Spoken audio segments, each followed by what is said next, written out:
membuat Dewi Persik menjadi geram akan gelagat tak benar dari cara Umi Zubaidah mengobati pasiennya. Yang jelas, ia mengaku bahwa keluarga besarnya sangat marah dan kecewa jika DP menempuh pengobatan alternatif ke tempat yang telah lebih dulu diinjak Olga Syaputra itu.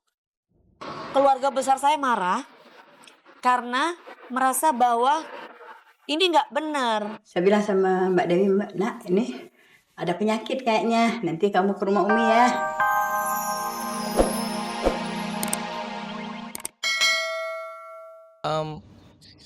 Benar-benar saya introspeksi, saya bercermin. Apa nih kekurangan saya selama ini? Apa yang belum pernah saya lakukan? Kenapa nih oh Allah mungkin memberikan teguran kepada saya. Tapi saya juga berpikir waktu itu, ya Allah kenapa kok Allah memberikan cobaan saya seperti ini. Tapi setelah saya selami lagi, ternyata Allah tidak akan memberikan cobaan yang tidak bisa umatnya lalui. Saya ambil semuanya dengan positif bahwa teguran ini berarti tandanya Allah sayang sama kita. Saya disuruh untuk bisa lebih baik lagi. Berarti saya juga kemarin lupa kali kayak anak kecil terus. Ternyata sekarang saya udah dewasa, harus lebih hati-hati, harus bisa lebih bertanggung jawab pada diri sendiri, tanggung jawab kepada keluarga, tanggung jawab kepada masyarakat. Seberat apapun itu masalah yang datang mendera, tapi ketika bisa melewatinya dengan lapang dada, maka akan ada jalan untuk mengatasinya. Boleh jadi inilah yang telah dibuktikan oleh Eza Gionino. Mendekam di dalam hotel Prodeo lantaran melakukan penganiayaan dan kekerasan terhadap sang mantan kekasih Ardina Rasti.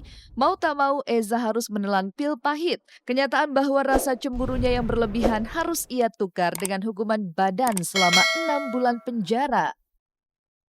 Berusaha Kak, aku kalau ada salah aku minta maaf dan akan belajar. Dan kamu nggak tahu rasa salah kamu tuh di mana. Jangan kamu ngomong akan belajar lebih baik lagi kalau kamu nggak tahu salahnya di mana. Ya, kamu nggak mau terima alasan jelas-jelas aku makan di meja makan sama kamu. Diam, sekarang diam ya, diam. Dengerin aku. Diam, ya, diam. Bodoh beneran. Banyak yang terjadi dalam hidup aku ya gitu, mau itu dari karir, pasangan ya gitu, dan keluarga. Aku udah ngerasa banyak banget teguran dalam hidup aku ya gitu. Aku memang merasa aku tidak melakukan hal seperti yang dilaporkan gitu loh. Tapi aku yakin aku masuk di dalam sana gitu, aku bisa di penjara. Aku pasti mungkin karena pasti ditegur sama Allah gitu. Mungkin karena aku sombong ya kan, mungkin karena aku sombong, satu atau dua, aku punya salah dengan orang tua, dengan mama pastinya yang selama ini aku hanya berpikir kerja gitu kan. Terus tiga, mungkin dengan partner di pekerjaan ya gitu, mungkin aku yang gimana gitu ya, kesalahan yang mungkin tidak pernah aku sadari gitu, yang aku orangnya cuek banget ya gitu.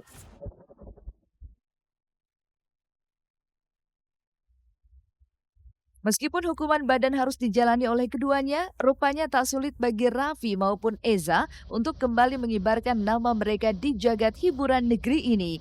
Lantas benarkah jika segala pekerjaan yang mereka jalani saat ini dikarenakan mereka sedang kejar setoran karena santer dikabarkan jika keduanya mengalami kebangkrutan? Aku sih santai aja, kalau nyari pasangan santai aja. Sekarang juga kan banyak kerjanya juga lagi banyak, waktunya juga memang lagi nggak punya banyak waktu untuk memanjakan diri sendiri gitu. Jadi santai aja ya, kalau memang ada bisa saling ngerti, bisa sama-sama enak, bisa sama-sama saling support, kenapa enggak. Tapi kalau misalnya santai dulu juga nggak apa-apa, kita juga masih emang targetnya kan kemarin mau cari uang lagi gitu, mau kerja yang banyak. Ya kalau stripping sih, sinetron ini benar-benar nguras kesehatan banget, jadi nguras tenaga banget ya gitu. Nah kalau sekarang harus benar-benar cari ini sih, cari apa namanya, cari waktu yang pas aja di saat ada break kayak gini ya, waktu istirahat gitu. Mencoba menata kembali puing cinta yang sudah hancur berantakan, benarkah jika Raffi dan Eza Gionino kini telah membuka kembali hatinya untuk bisa mencari lagi sosok kekasih hati? Terlebih bagi Raffi Ahmad yang dikabarkan tengah dekat dengan pesinetron Nagita Slavina. Lantas bagaimana dengan Eza Gionino? Sudahkah ia kembali menemukan tambatan hati pasca putus cinta dengan Ardina Rasti dan Devi? Kalau sekarang sih aku sama sekali belum terfikir ya gitu. Kalau ditanya aku mati rasa ya, aku mati rasa banget. Kenapa? Bukan karena aku mati rasa karena yang kemarin ya, dan aku menyamakan semua perempuan sama seperti dia, tidak, enggak kok gitu. Karena aku juga laki-laki, aku nggak mau disamain kayak laki-laki yang lain gitu. sekarang sih aku cuman berpikir aku lebih baik ke keluarga dulu dan ke pekerjaan ya gitu, karir. Kalau sama Nagita dari dulu juga deket, udah 7 tahun dia mereka dekat karena teman dari dulu kan. Cuma mungkin saat ini Raffi lagi dia lagi mulai mencari-cari gitu kan. Kok Gigi kayaknya susah untuk menyatakan susah banget Raffinya gitu ya. Tapi nggak apa-apa, semua kan proses, nanti kita lihat aja lah. Tapi kan sampai saat ini belum dapet juga sosok perempuan yang cocok buat dia gitu kan, yang nyaman. Kan proses sebagai anak laki-laki muda kan terus mencari calon istri yang nanti suatu hari bisa bisa masuk dalam kehidupan dia. Nomor satu kan nyaman.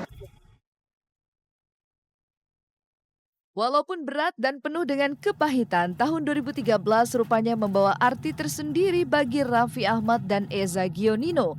Menyatakan tak ingin terjerumus di dalam lubang yang sama untuk kedua kalinya, Raffi dan Eza ingin menata hidup mereka agar lebih baik. Bahkan terucap sebuah keinginan di hati Ami Konita, ibunda Raffi, untuk bisa melihat sang anak naik pelaminan dalam waktu dekat ini.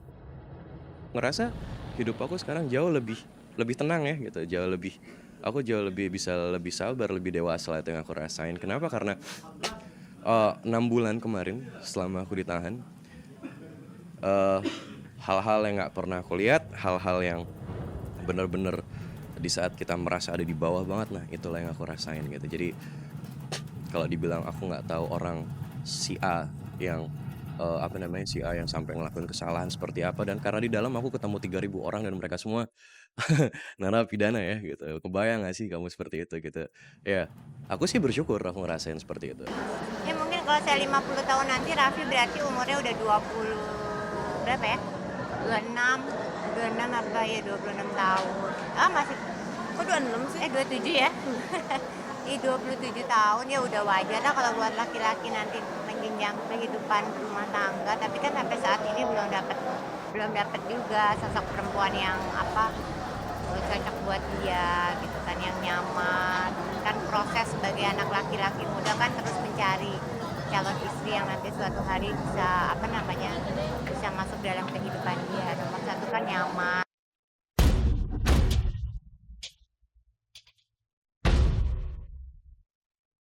Pemirsa Celeb on Cam, tidak hanya soal cinta yang menyisakan prahara, di penghujung tahun 2013 ini juga mengisahkan pengakuan kontroversi pedangdut Dewi Persik.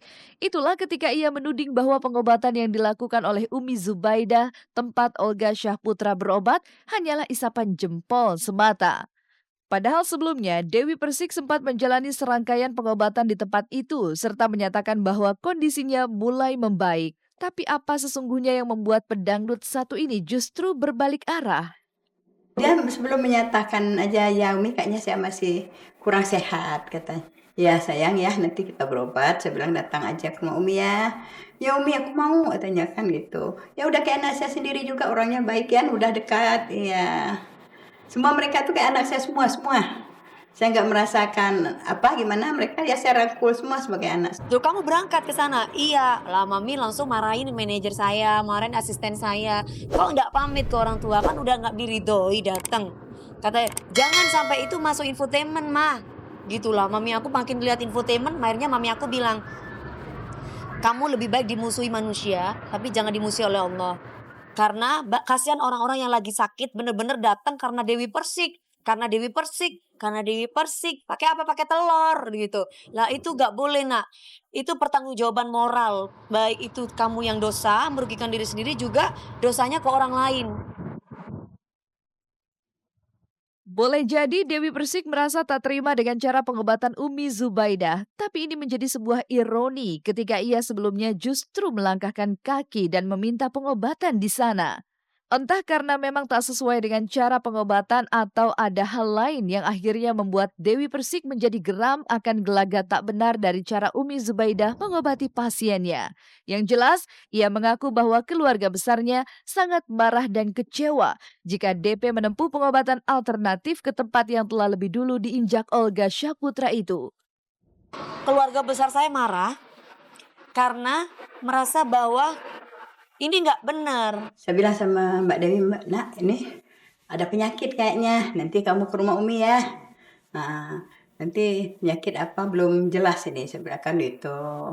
Ah, gitu aja saya. Terus dia nyambutnya gimana sih maksudnya? Oh ya Umi, aku mau ke sana Umi, aku mau ke sana.